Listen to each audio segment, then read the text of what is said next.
now, it's The Rob from 106.1 KISS FM, alongside my broadcast colleague. What's up, Derek Cornish from WKDQ, and welcome back to the Enhancement Talent. So good to see you here during this holiday season. It's been a weird couple of weeks with wrestling. Indeed. Last time we had a fruitcake eating contest as the focus of the Enhancement Talent, and we do know that CM Punk has signed with the UFC. Yes, absolutely. Yes, we know that. We will discuss that at length for sure. That deserves its own episode. Yeah, absolutely. And we'll make sure we'll even get some star witnesses in here as well. Yeah. For that. But let's talk about Mick Foley real quick. I thought Mick Foley was amazing. I thought that it's such a moment that we talked about. We'll remember that forever. Yeah. It needs to be said two things. Number one, it cannot go unsaid that he was so extraordinarily generous at the end of that meet and greet. That so he hung out with everyone, signed whatever, was just a real giving celebrity in an instance like that. Yeah, and let's not even, talk about the fact that he gave all of his profits to the Albion Fellows Bacon Center. That was my second awesome. point. The entire fee for bringing him out there and every cent from merchandise sold. I mean, I bought a $26 book while we were out there. Yeah. It was all going to the Albion Fellows Bacon Center. So Foley went up 1,000,000 points this weekend in my book. Yeah, absolutely. Hall of Famer in the WWE, but in life, just a good dude. So, I agree. So it was cool. If you haven't seen that episode, go back and watch it.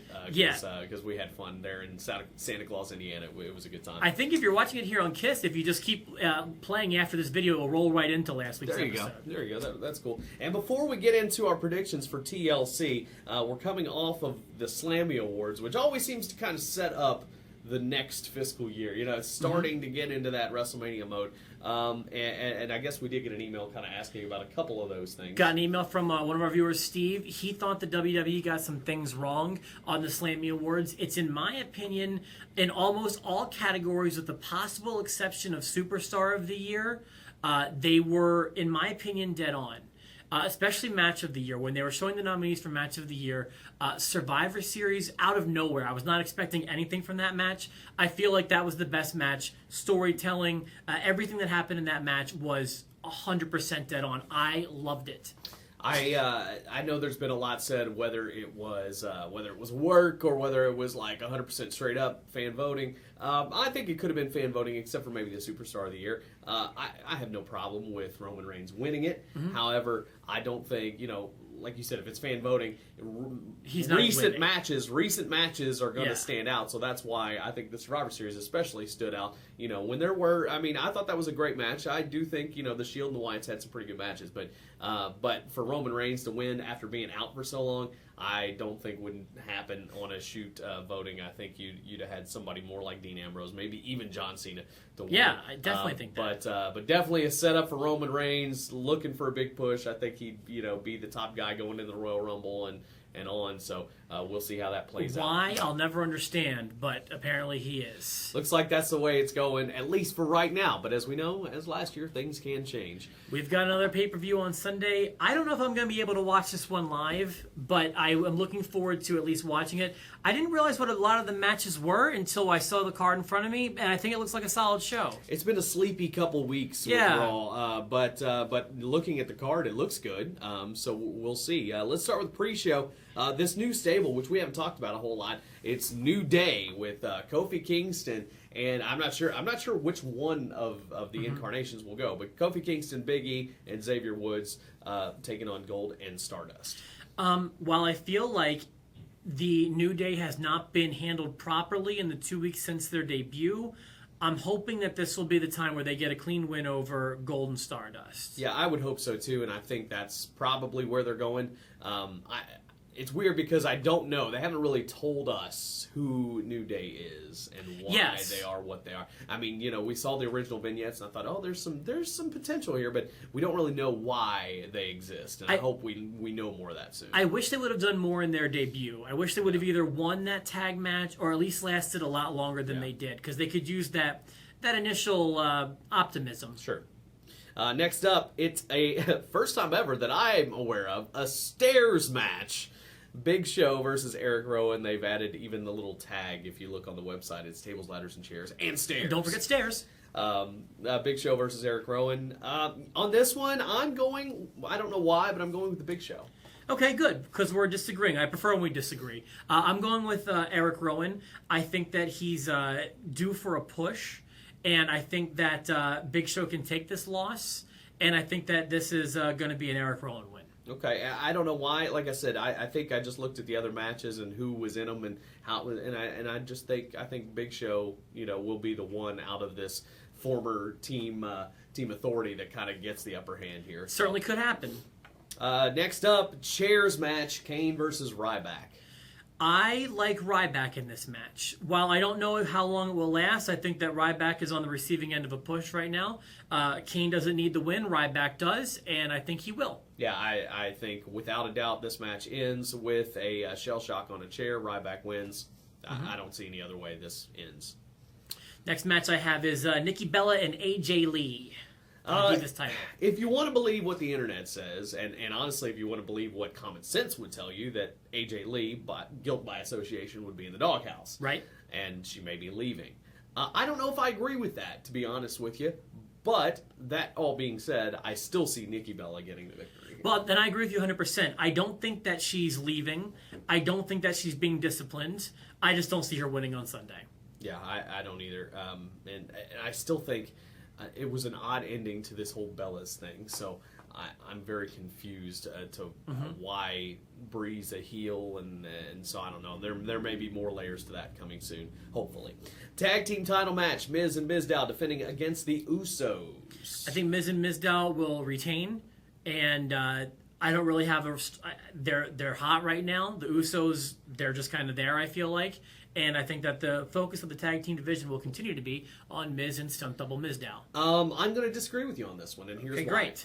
We've now seen the vignettes for the Ascension, which one of the teams huge in NXT tonight. It is NXT R Evolution, whatever it is, whatever it's called. It's a weird name, but the Ascension is wrestling tonight and taking on the team of Itami and Balor, and I think they lose. I think they move on to the main roster.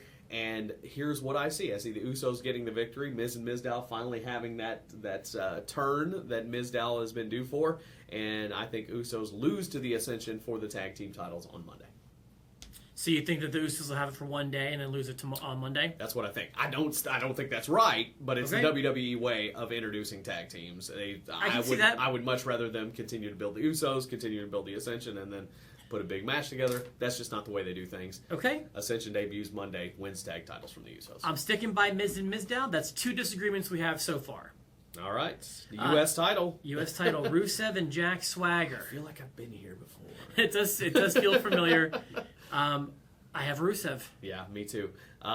Even though it's weird because you had the feud the first time and Swagger just looked like the best challenger and was kind of put under, and now he's back and trying it again, a la Ryback, I guess. Sure. But yeah, Rusev wins. I don't think there's any other way it could go.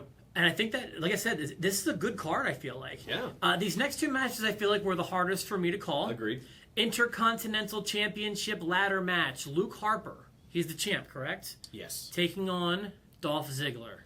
I have a feeling this match may steal the show. A close second would be the Bray and Dean Ambrose, but I would love for it to. This match, I think, will be the big one that everybody will be talking about. I love ladder matches. Such a mark for ladder matches. Yeah, and these two, I think, can do it. I mean, Harper being a big guy, usually they don't work in ladder matches, but Harper doesn't work like a big guy all the time. So I will pick Harper in this because I think Dolph Ziggler sometimes looks better losing. And that's a good point. And I think Harper gets the win here, and that feud continues. By the way, I feel like it's a very important trait to longevity in wrestling. Absolutely, being able to lose and not coming off like a loser is very important. If a loss means nothing to your career, you're like Ric Flair was in the '90s. You know, to me, it's a very important trait to have. I also agree. I think Luke Harper wins. I feel like anytime Dolph gets pushed, it gets stopped suddenly. So I don't expect him to win the title. I would love for him to. He's probably one of the best workers on the roster right now. But I feel like Harper is going to continue his reign with the Intercontinental Championship. And don't get me wrong, I don't think this is a stop for the push of Dolph Ziggler. I think he is on a fast track now, and I think this may be his last run to see if he can be something big. And I think he will be. I really feel like they have confidence in him. It seems like they do more than they have in other times. So I'm not saying you're wrong, but I am saying I'll believe it when I see it. Okay, gotcha. Then we've got TLC. TLC, Bray Wyatt, Dean Ambrose. This was the toughest one for me. Like you said, those two matches were hard to call. I've heard the rumors now that maybe Bray and Undertaker at WrestleMania. Real? I haven't heard that. That would be a great match. Yeah. And I thought, well, maybe Bray wins it. But then I looked down through the card and the other wins and losses I had and went, I don't know. I think Bray, like you said, it doesn't hurt Bray to lose. And we've said that before about Bray Wyatt. He can lose, and it doesn't matter. It's not going to hurt his character. I think Ambrose wins this. I have Ambrose as well. Just with the way their last match went, I felt like they were building to a clean Dean Ambrose win next month, which will be Sunday. Yeah. So I feel like Ambrose is going to win on Sunday, the TLC match. Yeah, I think so. And we got tables match, which I guess will be the main event here. John Cena versus Seth Rollins. If Cena loses, he loses his number one contendership for Brock Lesnar in the World Heavyweight title. Is there still a World Heavyweight title? I guess there is. He's still there. Hey, how about that? There's a 300-day defense policy. Jack Tunney, man, come on, do something about this. He would be so upset if he was still here. You're right, but you know what? Every title match feels special now, so I'm not complaining. Yeah. I have Rollins winning. What do you have? I do. I have Cena winning. Okay, talk to me. Okay, here's what I think. I think it's time for Randy Orton to come back. I think it's time to ignite that feud between Orton and Seth Rollins. Okay, I didn't think about Orton. And Orton could cost Rollins the match and to spark that feud. Cena branches off and goes on with Lesnar at Royal Rumble. Because you got to remember, this is really the setup point here. This December pay-per-view is kind of where you get everything in place and then go to Royal Rumble and then everything gets in line for WrestleMania. So, I mean, I feel like you still need that match with Cena and Brock, and I think it's going to happen at the Royal Rumble, so Cena has to win. And where do you split Seth Rollins off? I think Orton's the best to do as I just throw my pin. Well, let me quote you, if I could. I don't remember if it was on the Enhancement Talent or if it was off the Enhancement Talent while we were watching Survivor Series, or it may have been Hell in the Cell. You said it didn't make sense for Cena to face Brock again.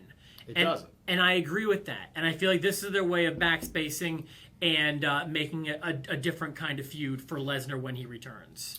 So would it be maybe a four-way? Could this be something where Orton comes back, pushes them both off the ropes, they both go through the table, and then maybe you got a fatal four-way match? Well, I mean, it could be, but I mean, it could be Roman Reigns facing Brock at Rumble. It could be Randy Orton facing Brock at Rumble. It could be any number of things. I just don't see it being Cena. It could be. I just don't see it being him. Well, I mean, they even teased some tension between Rollins and Paul Heyman. Yeah. So, I don't know. But I don't see...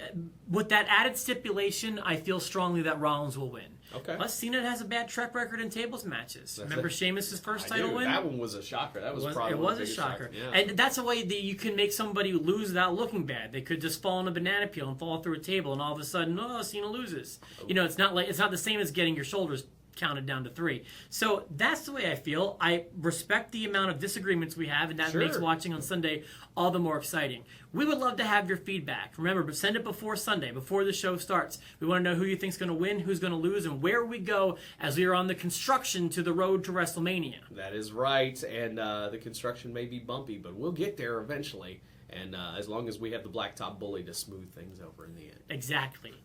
Smooth enough for one of those Blacktop Bully, the truck cage match on a road.